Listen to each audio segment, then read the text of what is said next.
الحمد لله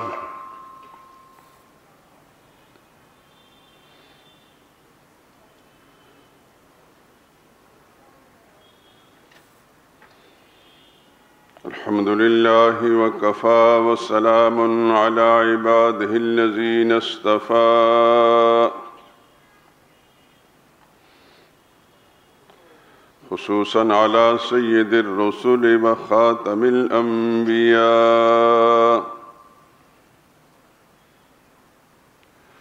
وعلى آله المجتبى وأصحابه الأتقياء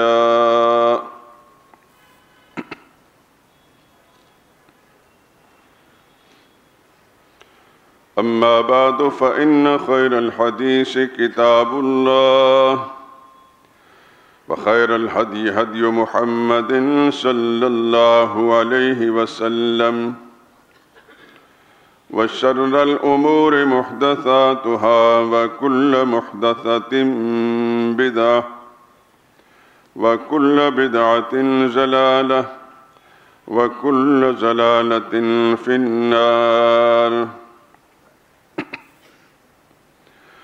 أعوذ بالله من الشيطان الرجيم. بسم الله الرحمن الرحيم.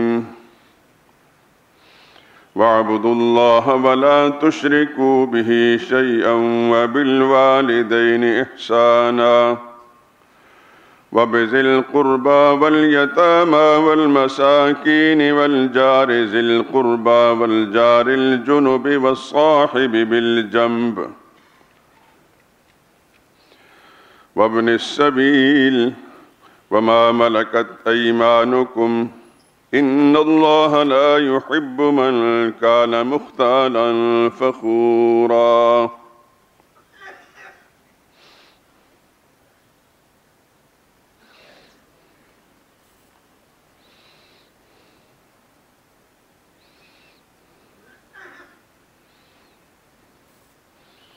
اور اللہ ہی کی بندگی کرو اور اس کے ساتھ کسی کو شریک نہ بناؤ، اور اپنے ماں باپ کے ساتھ حسن سلوک کرو، اور قرابت والوں کے ساتھ بھی، اور یتیموں اور محتاجوں کے ساتھ بھی، اور قریبی رشتہ داروں کے ساتھ بھی، اور دور کے ہمسایوں کے ساتھ بھی، اور پاس بیٹھنے والوں کے ساتھ اور مسافروں کے ساتھ،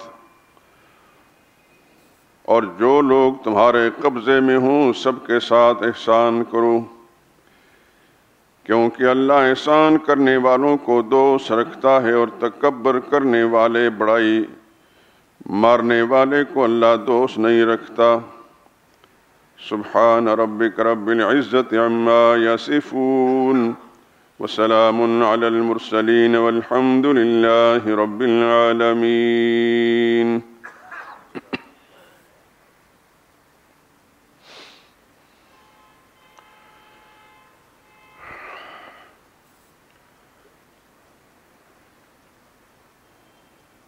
درود پاک پڑھ لیا کریں.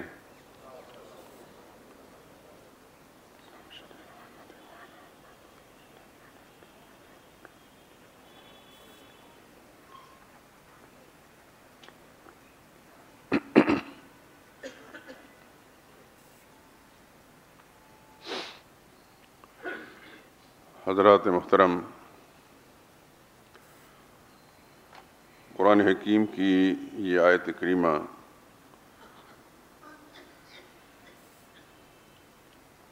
سورہ نساء کی 36ویں نمبر کی آیت ہے،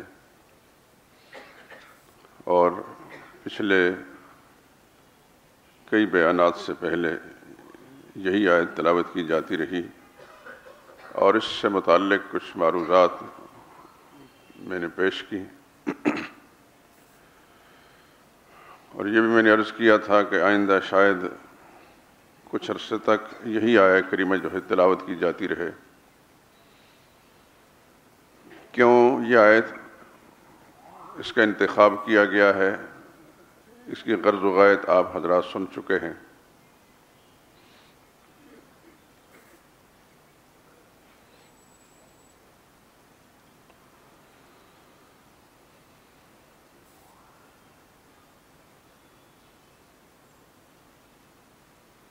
اس دنیا میں خالق کائنات نے جو اس انسان کو بھیجا ہے،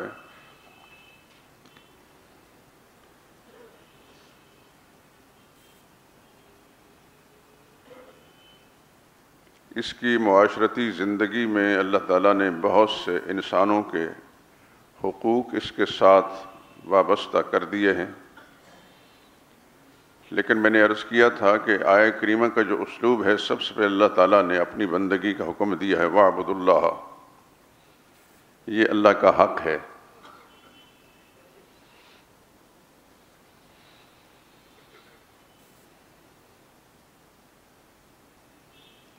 انسانی برادری میں سب سے پہلا حق ماں باپ کا ہے، پھر درجہ بدرجہ دوسرے انسانوں کا، لیکن سب سے بڑا حق اللہ کا ہے۔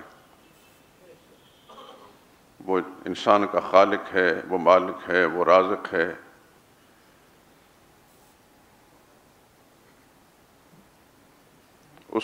جس طرح اس کی ذات سب سے بڑی ہے، اس کا حق بھی سب سے بڑا ہے۔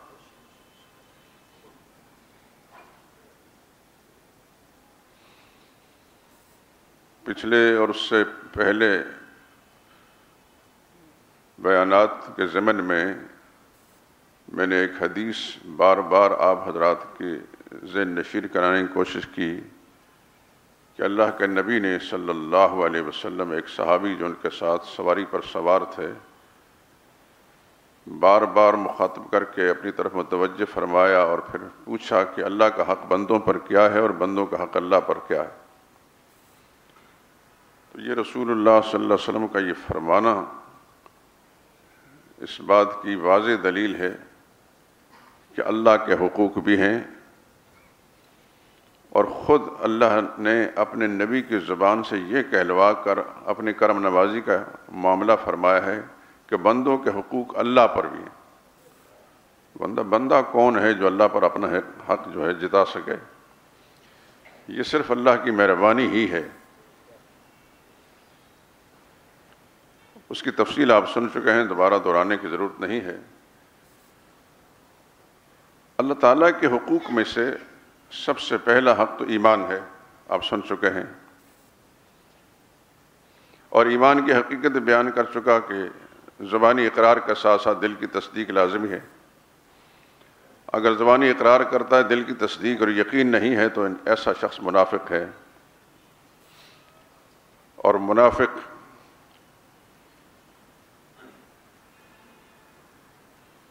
کسی دور کا بھی ہو،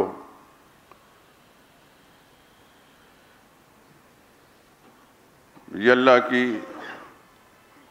نظروں سے گرا ہوا طبقہ ہے۔ قرآن کریم میں اسی سورہ مبارکہ میں ایک مقام پر اللہ نے فرمایا ان المنافقین فی الدرک الاسفل من النار، منافق بے شک یقیناً منافق آگ کے سب سے نچلے طبقے میں ہوں گے۔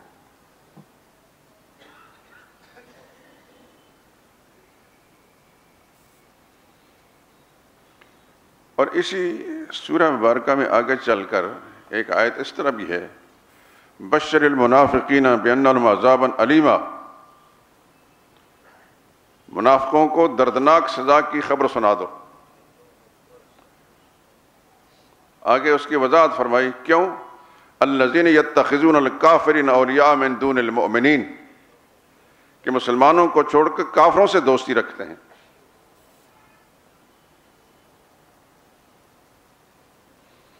یہ بڑی واضح ایک نشانی اللہ نے اپنی کتاب میں بیان فرما دی کہ مسلمان کو یہ حکم ہے کہ تیری دوستی کا محل اس زمین پر، اس دھرتی پر اہل ایمان ہیں، کافر نہیں ہے۔ کافر سے دنیوی معاملات رکھنے کی پابندی نہیں ہے، معاملات انسان نے کرنے ہیں، معاشرت بھی ہے، اس کے ساتھ معاملات بھی ہیں، لیکن قلبی لگاؤ اس کو علمی اصطلاح میں موالات کہتے ہیں. دلی دوستی وہ صرف مسلمان کے ساتھ ہو سکتی ہے، کافر سے نہیں. کافر سے معاملات ہو سکتے ہیں جیسے کہ دنیا میں ہیں، اب بھی ہیں، ہر دور میں رہے، معاشرت بھی ہے، لیکن موالات نہیں. اسی سورہ مبارکہ میں لا تتخذوا اليہود والنصارى اولیاء، اگلی صورت میں سورہ مائدہ میں، اور اس سورہ مبارکہ کے اندر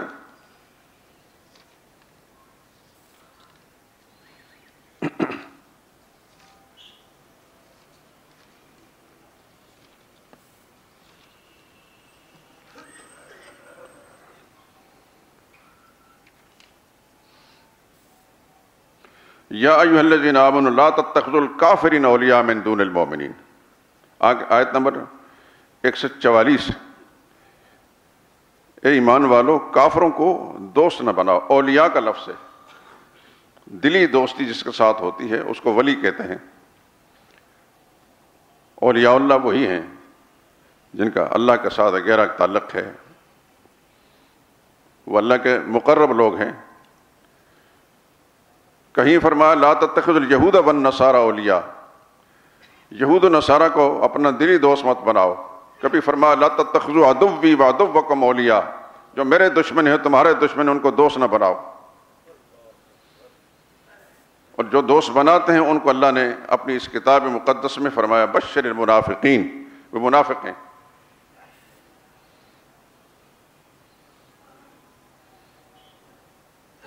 کیوں منافق ہیں؟ الذین یتخذون الکافرین اولیاء من دون المؤمنین. ان کو حکم تھا کہ اہل ایمان کے ساتھ قلبی لگاؤ رکھو، دلی دوستی رکھو، ان کو چھوڑ کر یہ کفار کے ساتھ دوستی رکھتے ہیں. اس اصول کو اگر سامنے رکھا جائے جو قرآن کریم میں بیان ہوا ہے تو آپ کو پھر اوپر کی سطح کے بہت سارے لوگ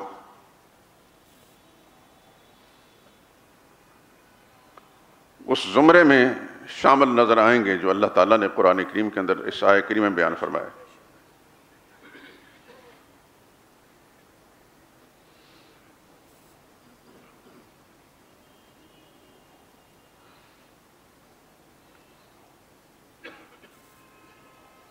بدقسمتی یہ ہے، ہمارے اپنے ملک کی بات کرتے ہیں کہ ان میں سے جو لوگ بھی اوپر پہنچتے ہیں، اوپر کی کرسیوں پر، ان میں نہ اللہ کے قرآن کا پتہ ہے نہ رسول اللہ کی تعلیمات کا پتہ ہے، کچھ بھی پتہ نہیں. کیا جائز ہے، کیا ناجائز ہے، کیا حلال ہے، کیا حرام ہے، ان کو کچھ پتہ نہیں.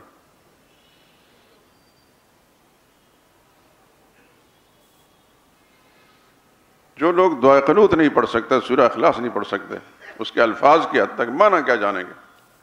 انہوں کیا پتا کہ اللہ تعالیٰ نے کس کے ساتھ تعلق رکھنے کا حکم دیا اور کس سے روکا ہے.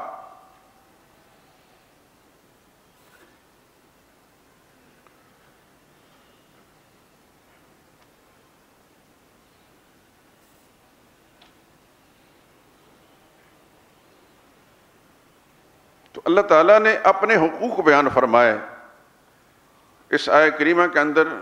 اس کی تعبیر یوں وَاعْبُدُوا اللَّهَ، عبادت اللہ کا حق ہے. عبادت کی ساری قسمیں یہ اللہ کا حق ہے. وہ زبانی عبادت ہو یعنی حمد و ثنا، تکبیر، تسبیح، تحلیل، سبحان اللہ، الحمدللہ، لا الہ الا اللہ، یہ زبانی عبادت ہے. بدنی عبادت ہو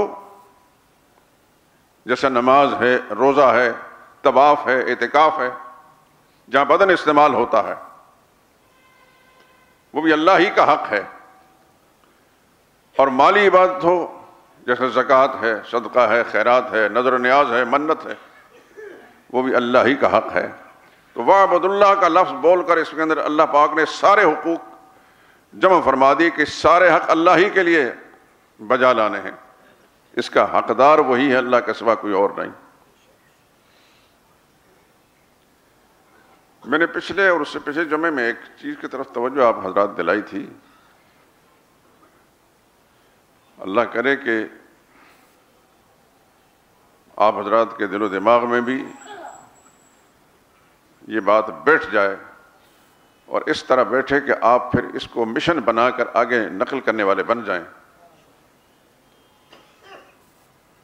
دیکھیے، جب آپ ایک عبادت جو بدنی عبادت ہے نماز، اس میں اللہ کے سامنے کھڑے ہوتے ہیں تو سب سے پہلے آپ اللہ کی کبریائی کا اعلان کرتے ہیں۔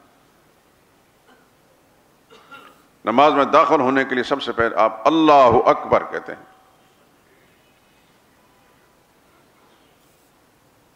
معنی سب کو معلوم ہے، اللہ سب سے بڑے ہیں۔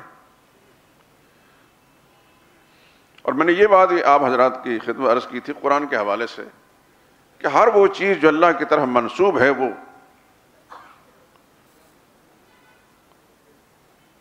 اس کی بڑائی کا اللہ نے اعلان فرمایا۔ مثلا قرآن کریم کے اندر ہے وَلَذِكْرُ اللَّهِ اکبر، اللہ کا ذکر، اللہ کی یاد سب سے بڑی چیز ہے۔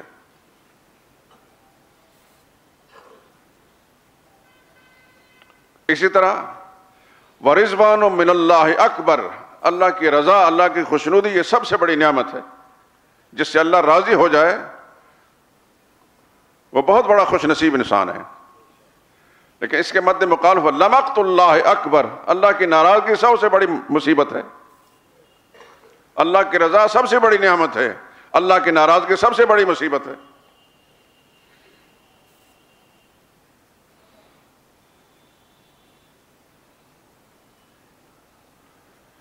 وَلَأَجْرُ الْآخِرَةِ اکبر، آخرت کا اجر بھی سب سے بڑی چیز ہے۔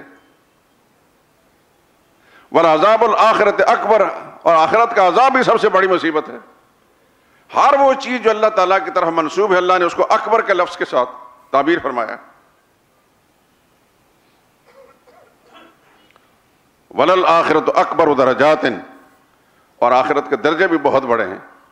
سب جگہوں کے اندر لفظ اکبر استعمال کیا گیا۔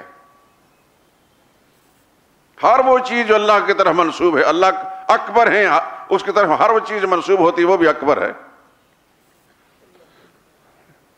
معلوم ہوتا ہے کہ اللہ ہی اکبر ہیں اور کوئی اکبر نہیں۔ میں آپ حضرات کے ذہن کو اس طرح متوجہ کرانا چاہتا ہوں، سب سے بڑے اللہ ہیں، اللہ سے بڑا کوئی نہیں ہے۔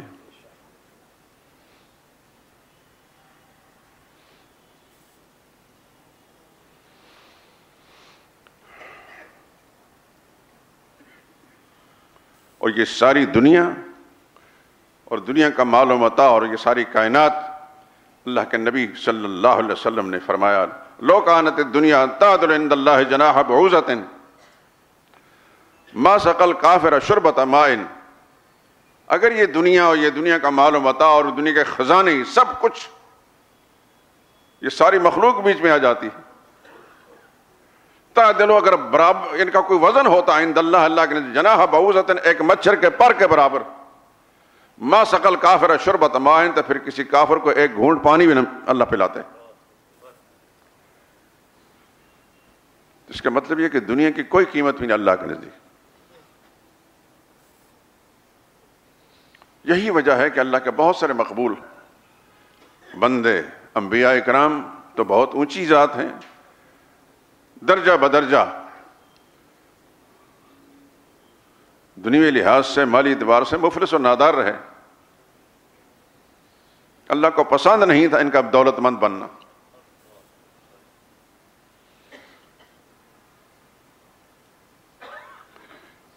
لیکن اس کا یہ معنی نہیں کہ کسی کے پاس دولت ہو جائے تو دولت کا ہونا ہی اللہ کے ناپسند ہونے کی دلیل ہے، نہ، ایسی بات نہیں۔ اگر وہ دولت اللہ کے رضا کے کاموں خرچ ہوتی ہے تو وہ اللہ کا مقبول بندہ ہے، جیسے سیدنا عثمان تھے رضی اللہ تعالیٰ عنہ، جیسے سیدنا عبد الرحمن بن عوف تھے رضی اللہ تعالیٰ عنہ، یہ دونوں ہی دولت مند صحابی تھے۔ لیکن صحابہ میں حضرت ابو ذر غفاری بھی تھے، بالکل مفلس و نادار۔ سیدنا علی رضی اللہ تعالیٰ کے پاس کچھ نہیں تھا، جب سیدہ فاطمہ کے ساتھ ان کا نکاح ہوا ہے آپ سن چکے ہیں، اس وقت رسول اللہ صلی اللہ علیہ وسلم کے گھر کے اندر یہ پرورش پا رہے تھے۔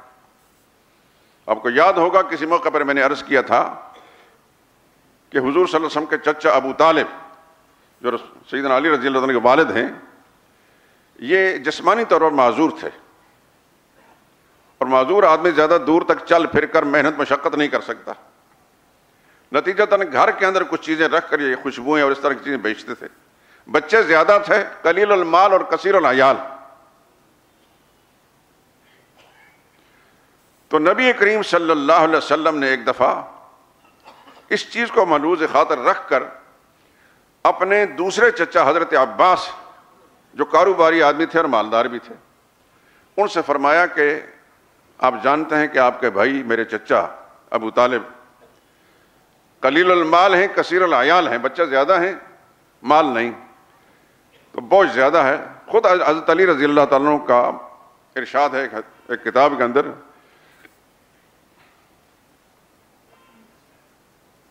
کہ ہم بہن بھائی جب اکٹھے مل کھانا کھاتے تھے تو ہمارا پیٹ نہیں بھرتا تھا۔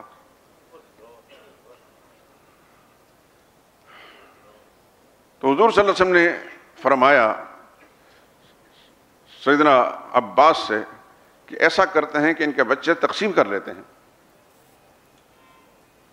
چنانچہ حضرت عباس رضی اللہ تعالیٰ عنہ نے حضرت جعفر کو لے لیا، سیدنا علی کے بڑے بھائی ہیں، اور حضرت علی رضی اللہ تعالیٰ عنہ حضور صلی اللہ علیہ وسلم کے حصے میں آ گئے۔ اس طرح وہ وہاں پلتے رہے اور سیدنا علی حضور صلی اللہ علیہ وسلم گھر میں پلتے رہے، تا کہ جب حضرت علی رضی اللہ تعالیٰ عنہ کی نکاح اور شادی کی فکر سب سے پہلے حضرت ابو بکر صدیق اور حضرت عمر کو ہوئی، انہوں نے حضرت علی سے فرمایا کہ آپ کیوں نہیں رسول اللہ صلی اللہ علیہ وسلم سے گزارش کرتے کہ سیدہ فاطمہ، کیونکہ باقی بچیوں کے تو نکاح ہو چکے تھے، سیدہ فاطمہ کا آپ کے ساتھ نکاح کر دیا جائے۔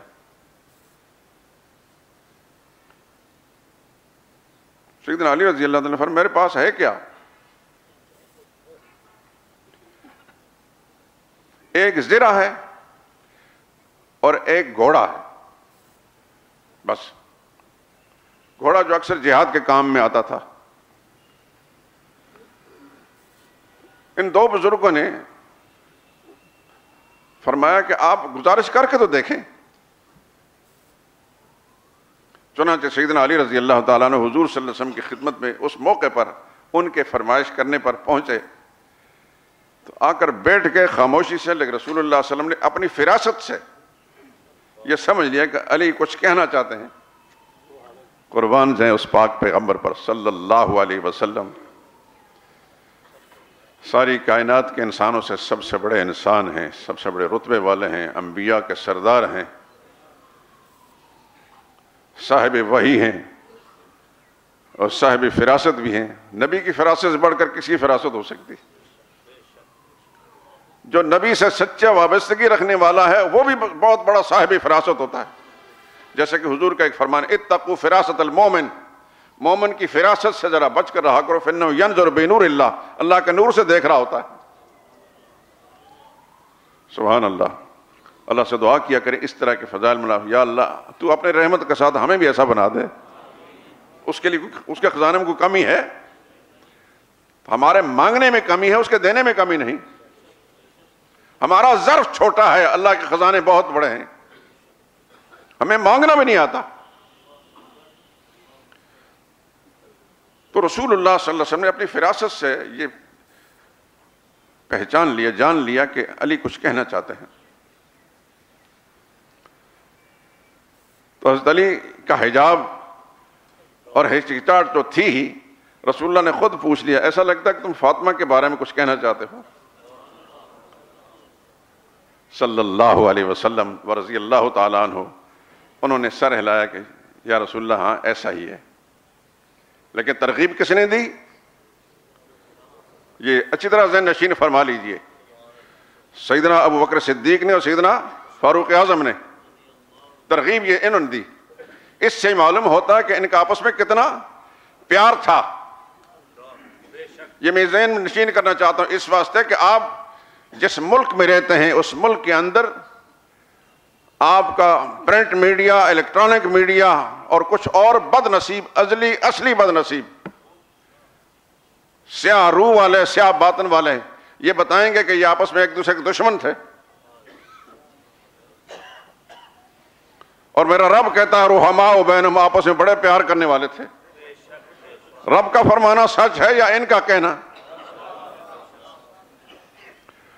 تو سیدنا ابوبکر صدیق کو، سیدنا فاروق اعظم کو بڑا پیار تھا سیدنا علی سے رضی اللہ تعالی عنہم۔ ان کی ترغیب پر رسول اللہ صلی اللہ علیہ وسلم سے جب انہوں نے کچھ کہنا چاہا، بول نہیں سکے، رسول اللہ نے اپنی فراست سے سمجھ لیا کہ فاطمہ کی خواستگاری کے لیے آئے ہیں۔ انہوں نے ہاں میں سر ہلایا۔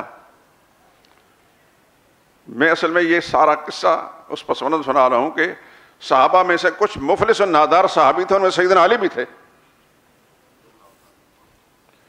لیکن حضور صلی اللہ علیہ وسلم کے گھر میں رہتے تھے، وہاں ساری ضرورتیں وہیں سے پوری ہوتی تھیں، اس واسطے نہ اپنی کوئی جائیداد، نہ اپنا کوئی گھر، نہ کچھ۔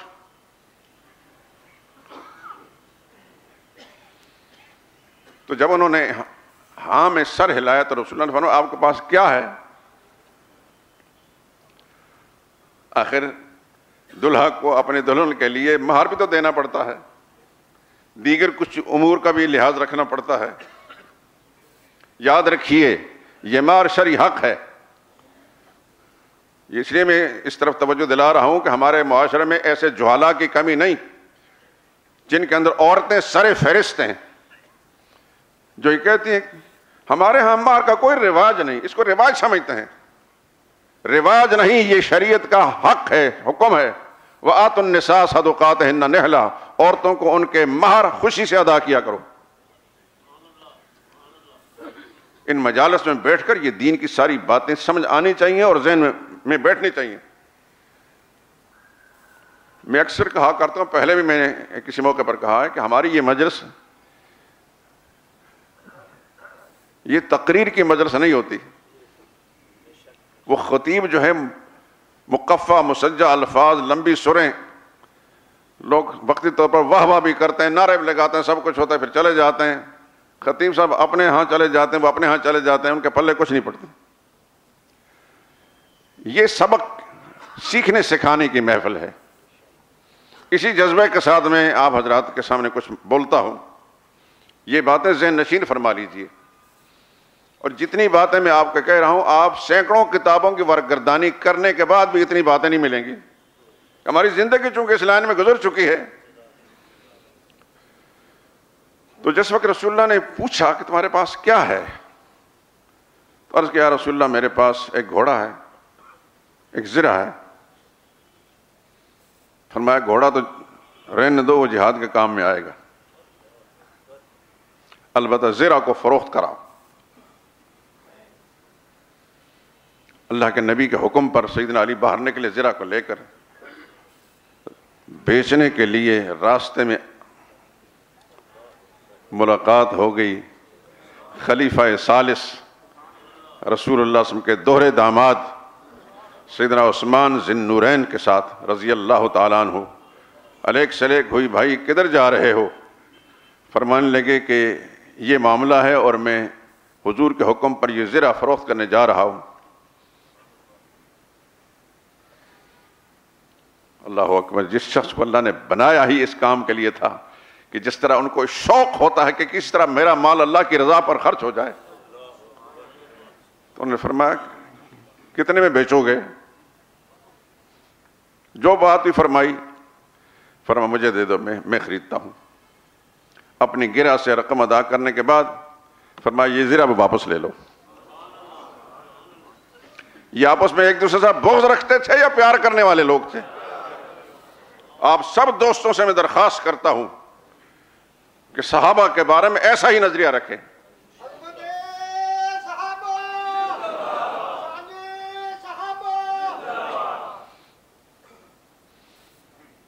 ہم مصلحتوں کے شکار ہو سکتے ہیں، میرا رب مصلحتوں کے شکار نہیں ہوتا، نہ وہ ڈرتا ہے نہ دبتا ہے۔ اس نے فرمایا رحماء بینہم، یہ سب آپس میں پیار کرنے والے تھے۔ اس سے بڑی دلیل اور کوئی نہیں ہو سکتی۔ چنانچہ سیدنا علی رضی اللہ تعالیٰ واپس آئے اور سیدنا عثمان بھی ساتھ آ رہے ہیں۔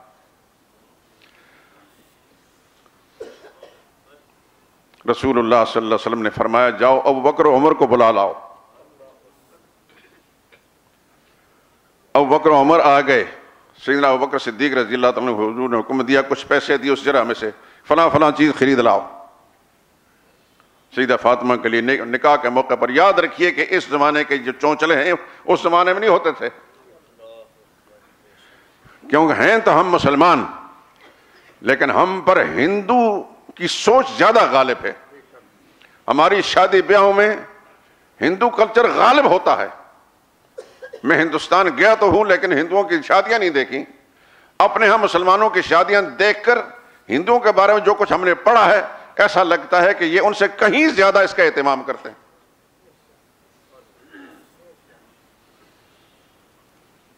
نکاح رسول اللہ نے خود کیے بھی تھے، اپنی بچیاں بھی بیاہی تھیں، لیکن اس طرح نہیں جو آج کا مسلمان کر رہا ہے، نہایت سادگی کے ساتھ۔ ابو بکر صدیق آئے، حضور کے حکم مطابق چند چیزیں خرید لائے۔ اب رسول اللہ صلی اللہ علیہ وسلم، آپ کو پتا ہے کہ نکاح کے لیے گواہوں کی ضرورت بھی ہوتی ہے کہ نہیں ہوتی؟ ابو بکر و عمر گواہ بنتے ہیں۔ سیدہ فاطمہ رضی اللہ تعالی عنہا کے نکاح کے ابو بکر حضرت علی رضی اللہ تعالیٰ نکاح کے گواہ بنے۔ مہر کی رقم کس نے ادا کی؟ سیدنا عثمان نے رضی اللہ تعالی عنہ، اور سیدنا علی رضی اللہ تعالیٰ عنہ کا نکاح ہو گیا۔ وکیل خود محمد رسول اللہ تھے صلی اللہ علیہ وسلم، نکاح کے گواہ ابو بکر و عمر بنے، اور نکاح کا مہر سیدنا عثمان کی دولت بنی۔ اب نکاح تو ہو گیا لیکن نئے اس جوڑے کو گھر کی ضرورت ہے۔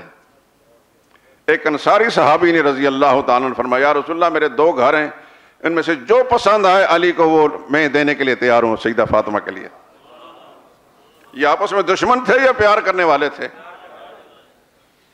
خیر میں نے قصہ تو اس لیے سنایا کہ مفلس اور نادار صحابہ بھی تھے، ان میں سے سیدنا علی بھی تھے، سیدنا عثمان بہت بڑے دولت مند ہیں۔ اور یہ بھی بات سن لیجئے، محمد رسول اللہ صلی اللہ علیہ وسلم نے سیدنا علی کے ساتھ اپنی صاحبزادی کا نکاح کر کے امت کو یہ سبق دے دیا کہ مالدار اور دولت مند قسم کا داماد نہ دیکھا کریں، دنیا کا مال یہ دیکھیں کہ اس کے پاس ایمان کی دولت کتنی ہے۔ رسول اللہ نے امیر داماد بھی، دو داماد رسول اللہ صلی اللہ علیہ وسلم کے دولت مند ہیں۔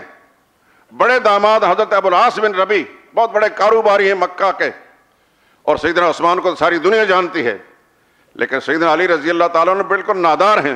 نبی کریم صلی اللہ علیہ وسلم نے دولت مندوں کو بھی اپنی بچیاں بیائی ہیں اور نادار کو بچیاں بیاہ کے بتا دیا ایمان کو دیکھو دولت کو نہ دیکھو۔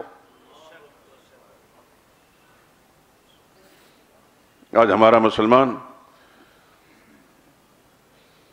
یہ دیکھتا ہے کوئی ڈاکٹر تو نہیں، کوئی فوجی افسر تو نہیں، کوئی فلاں تو نہیں، کوئی فلاں بینک افسر، دنیا کا مال دیکھتے ہیں، ایمان نہیں دیکھتے، شرافت نہیں دیکھتے۔ اللہ تعالی ہماری اصلاح فرما دے۔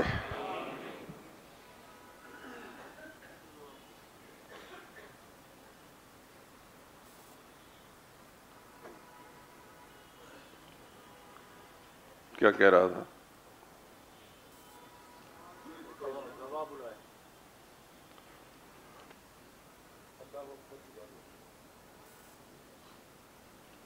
بات یہ ہے کہ ہر وہ چیز جو ذات باری طرف منسوب ہوتی ہے اس کو اللہ تعالیٰ نے قرآن کریم کے اندر اکبر کے لفظ کے ساتھ تعبیر فرمایا۔ وَالْعَذَابُ الْآخِرَةِ اکبر، آخرت کا عذاب بھی بہت بڑی مصیبت ہوگی۔ وَالْأَجْرُ الْآخِرَةِ اکبر، آخرت کا اجر بھی بہت بڑی چیز ہے۔ یہ سب قرآنی آیتیں میں پڑھ رہا ہوں۔ وَلَذِكْرُ اللَّهِ اکبر، اللہ کا ذکر اس کی یاد بھی سب سے بڑی ہے۔ وَرِضْوَانُ مِنَ اللَّهِ اکبر، اللہ کی رضا بھی بہت بڑی نعمت ہے۔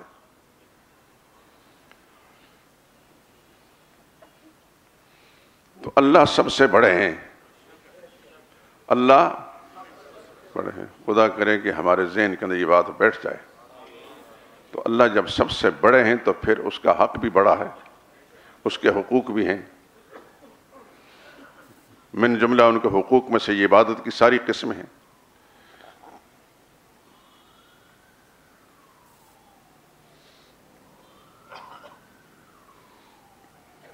اور اس کے حقوق میں کوئی اور دوسرا حصہ دار نہیں ہے۔ ایک بات شاید کسی موقع پر میں نے کہی ہوگی، پھر دوہرا دیتا ہوں۔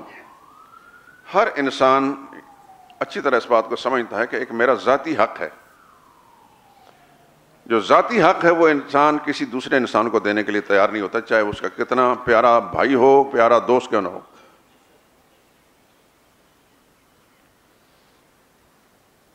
سمجھتے ہیں آپ؟ مثلاً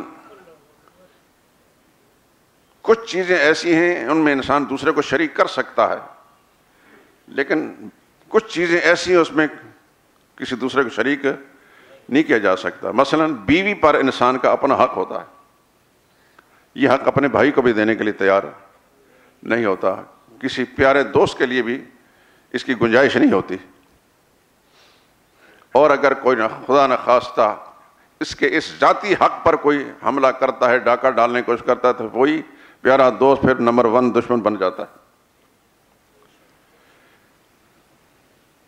یاد رکھیے عبادت اللہ کا وہ حق ہے، ساری قسمیں عبادت کی، کہ اس میں اللہ تعالیٰ کسی اور کو نہ شریک کرنے کی اجازت دیتے ہیں، اور کرتا ہے تو پھر اللہ تعالیٰ کی نظروں سے وہ اتنا گرتا ہے کہ اس کے لیے اعلان کر دے فقط حرم اللہ علیہ الجنہ، اس پر جنت حرام ہے۔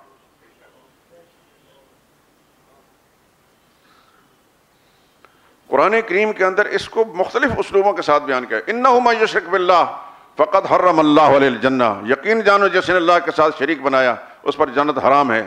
ومن یشرک باللہ فکانما خر من السماء، جو اللہ کے ساتھ کسی کو شریک ٹھہراتا ہے وہ اتنا گر گیا جیسے آسمان کی بلندی سے کوئی گر جاتا ہے۔ صادق پلازا کی چھت سے نیچے گرے گا، اس کا کیا حال ہوگا؟ اور دنیا کی بلند ترین عمارت سے گرے گا، اس کا کیا حال ہوگا؟ جو آسمان سے گر پڑے گا، اللہ خود فرماتے فتخطف الطیر، جو آسمان سے گر پڑا وہ زمین پر پہنچا ہی نہیں، راستے میں پرندوں نے اس کی بوٹیاں نوچ کھائیں۔ جب پنجابی کے تو کھ نہ رہا۔ تو اللہ تعالیٰ نے مشرک کے بارے میں فرمایا یہ شرک کیا وہ اس کا کچھ بھی نہیں رہتا، وہ اس قدر اللہ کی نظر سے گر جاتا ہے۔ اللہ کا ذاتی حق کسی اور کو نہیں دیا جا سکتا، اللہ کا حق کسی نبی کو بھی نہیں دیا جا سکتا۔ صحابہ نے ایک موقع پر رسول اللہ صلی اللہ علیہ وسلم سے پوچھا تھا، یا رسول اللہ ہم آپ کو سجدہ کر سکتے ہیں؟ کیونکہ ملک شام کے اندر ہم سفر کرتے ہیں تو وہاں دیکھتے ہیں لوگ لیڈروں کو سجدہ کرتے ہیں، سرداروں کو سجدہ کرتے ہیں، حالانکہ وہ اس قابل نہیں ہوتے۔ آپ کی ذات اتنی بڑی ہے انسانیت میں، اگر گنجائش ہو تو ہم آپ کو سجدہ کریں۔ فرمایا یہ میرا حق نہیں، میرے رب کا حق ہے۔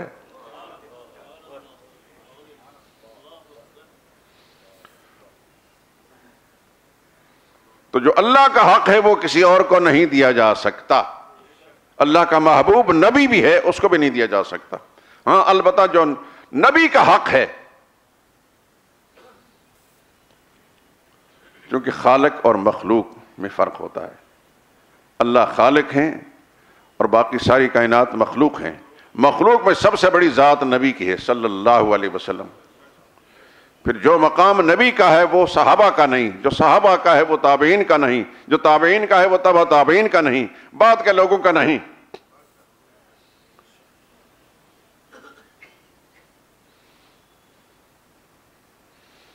صحابہ کے بارے میں تو رسول اللہ نے خود فرما دیا،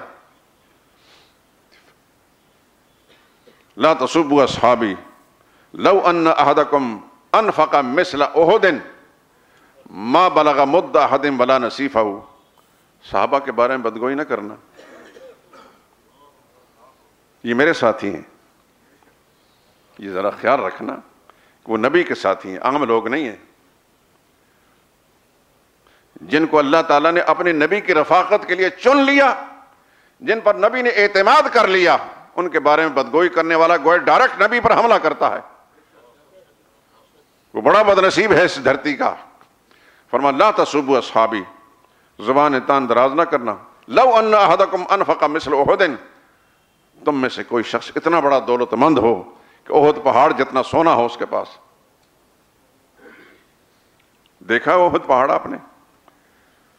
میں جب بھی جاتا ہوں اللہ کی توفیق سے تو اس حدیث یہ میرے ذہن میں گردش کرتی ہے، میں اس کو بار بار غور سے دیکھتا ہوں، وہ ایک لمبا سلسلہ ہے، مدینہ کے لوگ جانتے ہیں اس کو، کہاں سے شروع ہوتا ہے کہاں ختم ہوتا ہے۔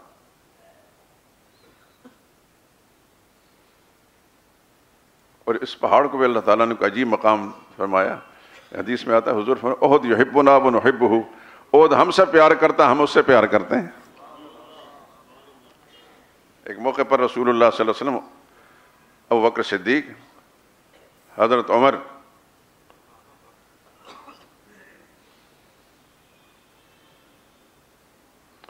اور رسول اللہ صلی اللہ علیہ وسلم اور سیدنا عثمان، یہ چار بزرگ تھے اکٹھے، تو پہاڑ میں حرکت آئی جیسے زلزلے کی شکل ہوتی ہے، تو حضور نے فرمایا علیک یا سبیر، اس کا دوسرا نام سبیر بھی ہے، تھم جا، رک جا، فانما علیک نبی و صدیق و شہیدان، تجھ پر اللہ کا ایک نبی کھڑا ہے، ایک صدیق کھڑا ہے اور دو شہید کھڑے ہیں، زندگی میں شہید ہونے کی بشارت دے دی۔ تو حضور نے فرمایا تم میں سے کوئی شخص احد پہاڑ جتنا سونا خرچ کرے، میرا ساتھی ایک آدھ سیر جو خرچ کرے، سیر بھی نہیں، آدھ سیر، آدھ کلو جو، اور باقی امت کے لوگ احد پہاڑ جتنا سونا خرچ کریں، فرمایا ما بلغ مد احدہم، ان کے ایک آدھ سیر جو کا جو اجر انہوں نے حاصل کیا ہوتا ہے اس کے برابر بھی نہیں پہنچ سکتا۔ ان کا مقام بڑا ہے، مخلوق میں سب سے بڑا مقام نبی کا ہے، نبی کے بعد صحابہ کا ہے، نبی کے ساتھ پوری کائنات میں کوئی انسان برابری نہیں کر سکتا، لیکن نبی کے ساتھیوں کے ساتھ پھر بعد کا کوئی انسان بھی برابر نہیں کر سکتا۔ ایسا ہی عقیدہ ہر مسلمان کو ہر وقت ذہن میں رکھنا چاہیے۔ میں 3-4 جمعے پہلے شاید ایک بات کہہ چکا ہوں، اللہ کرے کہ وہ ذہن میں ہو۔ ہم سب اللہ کے ماننے والے ہیں الحمدللہ، اللہ پختہ ایمان نصیب فرمائے۔ ہمارا ایمان اللہ پر بھی ہے، ہمارا ایمان اللہ کی کتاب پر بھی ہے، مسلمان کا ایمان اللہ کا نبیوں پر بھی ہوتا ہے، ایمانیات میں فرشتوں پر بھی ایمان، یہ سب آپ رسولوں پر ایمان، آخرت پر ایمان، یہ ایمانیات کی قسم ہیں۔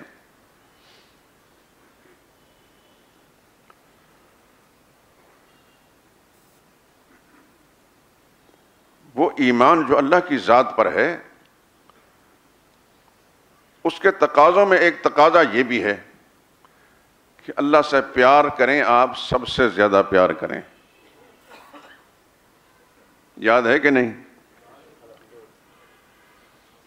آپ کو نبی کریم صلی اللہ علیہ وسلم سے پیار ہے کہ نہیں؟ یقیناً ہے۔ آپ سر نہ بھی ہلائیں تب بھی میں کہوں گا کہ آپ حضور صلی اللہ علیہ وسلم کی تعلیم کا تقاضا پورا کرنے کے لیے یہاں آ کر بیٹھے ہیں۔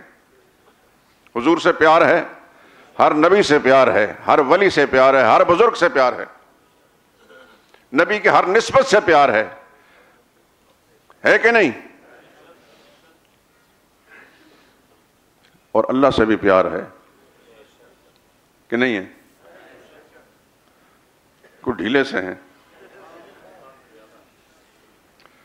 میں قرآن کی آیت کے حوالے سے یہ بات پہلے بتا چکا ہوں اور پھر کہتا ہوں، اس کو کبھی بھی خدا کے لیے نہ بھولنا۔ اللہ فرماتے ہیں والذین آمنوا اشد حبا للہ، والذین آمنوا اشد حبا للہ، جو ایمان والے ہیں ان کی سب سے زیادہ محبت اللہ کے ساتھ ہوتی ہے. اللہ سب سے بڑا ہے تو اس کی محبت بھی ساری محبتوں پر غالب ہے. وہ تو خالق ہے. پھر جب مخلوق میں آئیں گے تو مخلوق میں پھر نبی سب سے بڑے ہیں اور نبی کی محبت بھی سب سے اونچی.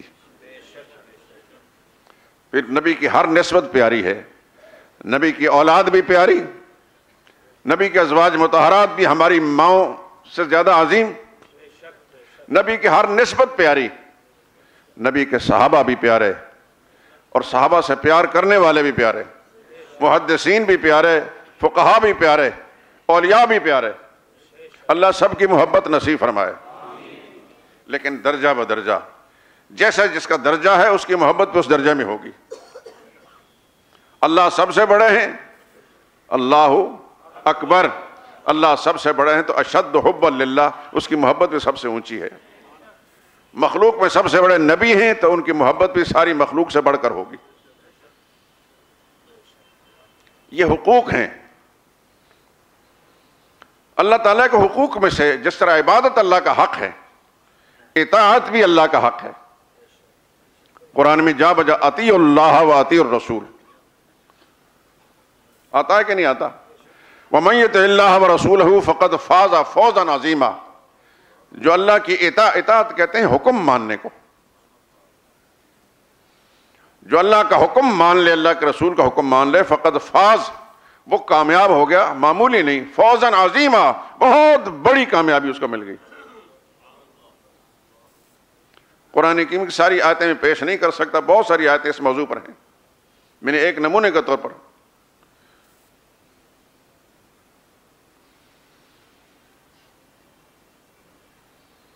تو جس طرح عبادت اللہ کا حق ہے, عبادت کی ساری قسمیں آپ کو معلوم ہیں. اگر مسجد شہداء والوں کی عبادت قسم معلوم نہیں نا, تو پھر میں یہ کہہ سکتا ہوں پاکستان میں کسی کو معلوم نہیں. میں نے اس مسئلے کو اتنا بیان کیا ہے کہ اس مسجد کے در و دیوار کو اللہ تعالیٰ زبان دے دیں اور ان سے اقرار کروائیں تو یہ بتائیں گے کہ اس مسئلے کو بہت زیادہ تفصیل کے ساتھ بیان کیا. بدنی عبادت بھی ہے, مالی عبادت بھی ہے, اور زبانی عبادت بھی ہے. زبانی عبادت کی قسمیں میں بیان کر چکا ہوں, بدنی عبادت بھی بیان کر چکا ہوں, اور مالی عبادت بیان کر چکا ہوں. جس طرح عبادت اللہ کا حق ہے, اطاعت بھی اللہ کا حق ہے, لیکن اللہ کی شان کے مطابق. قرآن کریم کے اندر اطیعوا اللہ و اطیعوا الرسول یہ دو لفظ آئے ہیں. اللہ کی اطاعت کرو, اللہ کے رسول کی اطاعت کرو.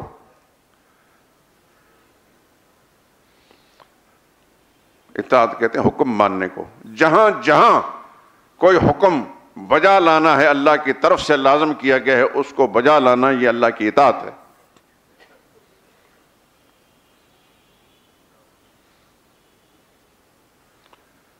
اور جس مقام پر محمد رسول اللہ صلی اللہ علیہ وسلم نے کوئی حکم دیا ہے اس کو پورا کرنا, اس کا ماننا یہ اللہ نبی کی اطاعت ہے.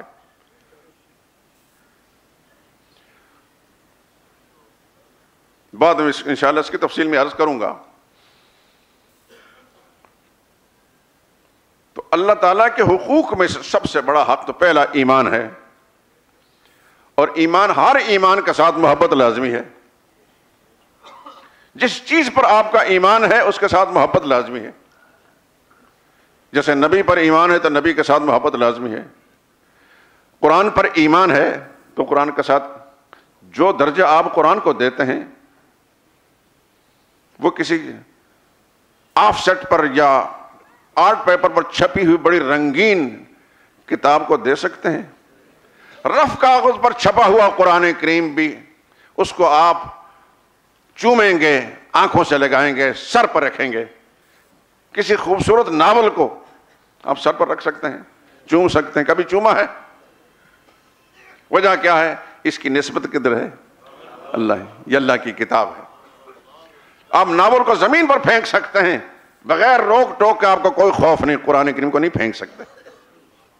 اگر غیر ارادی طور پر قرآن کریم نیچے گر جائے تو ایک خوف کی کیفیت ہوتی ہے, انسان غم زدہ ہوتا ہے, لیکن یہ صاحب ایمان کی حالت ہے. پھر علماء سے مسئلہ پوچھتے ہیں کیا کریں؟ یاد رکھیے گر جاتا ہے کسی وقت, قرآن اور حدیث کی کتاب گر جاتی ہے, ارادتاً قصداً نہیں، غیر ارادی طور پر اللہ کے ہاں کوئی مواخذہ نہیں ہوگا، کہ اللہ نیتوں کو جاننے والے ہیں۔ لیکن ایک بات یاد رکھیں، آ گئی بات ذہن میں، اللہ کا شکر ادا کرتا ہوں، قرآن کریم کے اوپر گھروں کے اندر بہت ساری کتابیں ہوتی ہیں، دینی کتابیں، قرآن کے اوپر کسی کتاب کو نہ رکھیں۔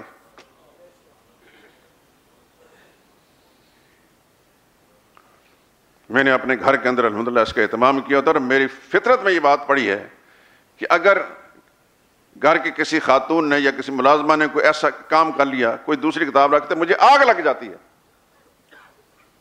اور سب سے زیادہ ڈانٹ اس پر پڑتی ہے، قرآن کریم کے اوپر دوسری کتاب رکھی کیوں؟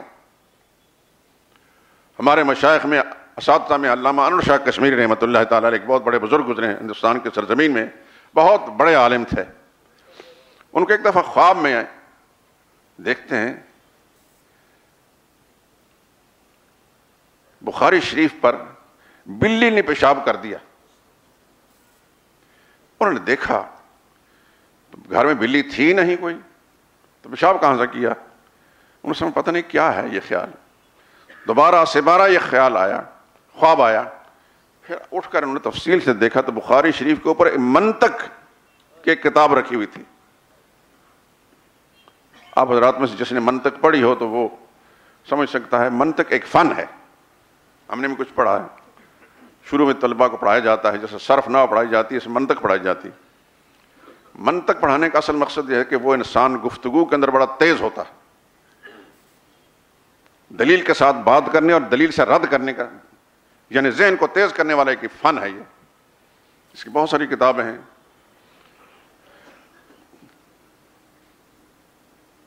تو منطق کی کتاب عربی زبان میں لکھی ہوتی ہے، لیکن وہ جو دین کی کتاب نہیں، قرآن کی تفسیر نہیں، حدیث کی شرح نہیں، وہ ایک عام کتاب ہے۔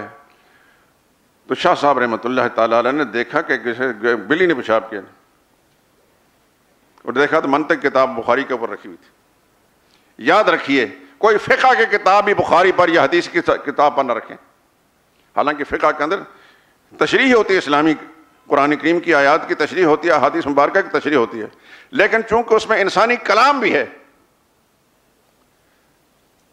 تو وہ کلام جو نبی کی زبان سے نکلا ہے اس کی شان سب سے اونچی ہے، اور جو اللہ کا کلام ہے اس کی شان سب سے اونچی ہے۔ قرآن کریم پر بخاری کو نہ رکھیں، بخاری پر فقہ کی کتاب کو نہ رکھیں۔ یہ ادب میں سکھا رہا ہوں آپ حضرات کو۔ اللہ کی شان بڑی ہے، اس کی کتاب بھی سب سے بڑی ہے۔ مخلوق میں سب سے بڑی شان محمد رسول اللہ کی ہے، ان کا کلام بھی سب کلاموں سے اونچا ہے۔ حدیث کی کتاب پر کوئی فقہ کی کتاب، کسی اور فن کی کتاب نہ رکھی جائے۔ اس چیز کا گھروں میں اہتمام کریں، یہ ادب ہے، خدا اپنے دین کا ادب نصیب فرمائے۔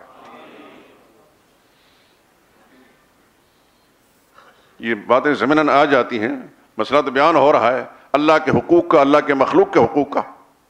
مخلوق میں سب سے بڑا حق کس کا ہے؟ محمد رسول اللہ کا ہے صلی اللہ علیہ وسلم۔ پھر اس کے بعد دوسرے حقوق کا تذکرہ آئے گا انشاءاللہ زندگی نی وفا کی، تو آئندہ اس پر گفتگو کریں گے۔ سبحانک اللہم و بحمدک، اشہد ان لا الہ الا انت، استغفرک الیک۔ زوال کے وقت نماز پڑھنے کا وہی حکم ہے جو ہر روز کا ہے۔ زوال کے وقت نماز نہ پڑھا کریں۔ اللہ کے قانون ہونے کے باوجود انسان کے بنائے ہوئے قانون پر عمل کرنا کیا شرک کے زمرے میں آتا ہے؟ ایک آدمی کو پتا ہے کہ اللہ کا قانون اس سلسلے میں یہ ہے، اور مخلوق کا بنایا ہوا قانون اس کے خلاف ہے، تو یہ شرک کے زمرے میں آتا ہے۔